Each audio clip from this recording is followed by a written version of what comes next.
Hello everyone, welcome to Sanmarga classes. ಕೆಲಸ ಮತ್ತು ಶಕ್ತಿ ಪಾಠದ 10ನೇ ಪ್ರಶ್ನೆ.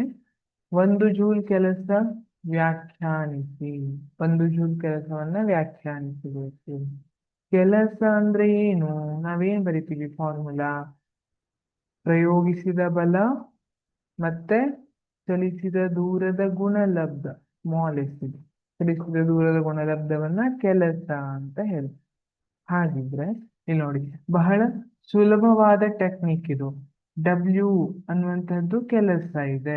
ಒಂದು ಜೂಲ್ ಕೆಲಸ ಆಗಬೇಕು ಅಂದ್ರೆ ಬಲ ಎಷ್ಟಿರ್ಬೇಕು ನೋಡಿ. ಇಲ್ಲಿ ಒಂದ್ ಆನ್ಸರ್ ಬರಬೇಕು ಅಂದ್ರೆ ಯಾವ್ದ್ರಿಂದ ಮಲ್ಟಿಪ್ಲೈ ಮಾಡಿದಾಗ ಒಂದು ಬರ್ತದೆ?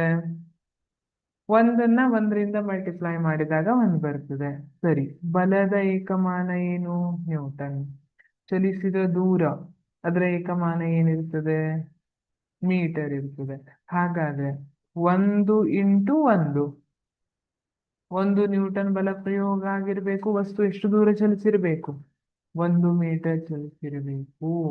1 ನ್ಯೂಟನ್ ಬಲವನ್ನು ಕಾಯವೊಂದರ ಮೇಲೆ ಪ್ರಯೋಗಿಸಿದಾಗ ಬಲದ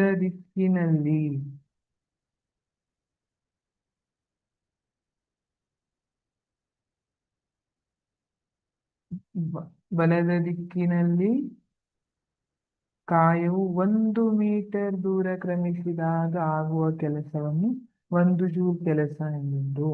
1 ನ್ಯೂಟನ್ ಬಲ, ಇದು 1 ನ್ಯೂಟನ್ ಬಲ. ಹಾಗೆ ಅದು ಬಲದ ದಿಕ್ಕಿನಲ್ಲಿ 1 ಮೀಟರ್ ಚಲಿಸಬೇಕು. ಉದಾಹರಣೆಯಾಗಿ ನೋಡೋಣ. ಇದು ಒಂದು ಬ್ಲಾಕ್ ಇದೆ. ಸರಿ, ಈಗ ಇದರ ಮೇಲೆ ನಾವು ಎಷ್ಟು ಬಲವನ್ನ ಅಪ್ಲೈ ಮಾಡ್ತಾ ಇದ್ದೀವಿ? 1 ನ್ಯೂಟನ್ ಅಷ್ಟು ಬಲವನ್ನ ಅಪ್ಲೈ ಮಾಡ್ತಾ ಇದ್ದೀವಿ. ಸರಿನಾ?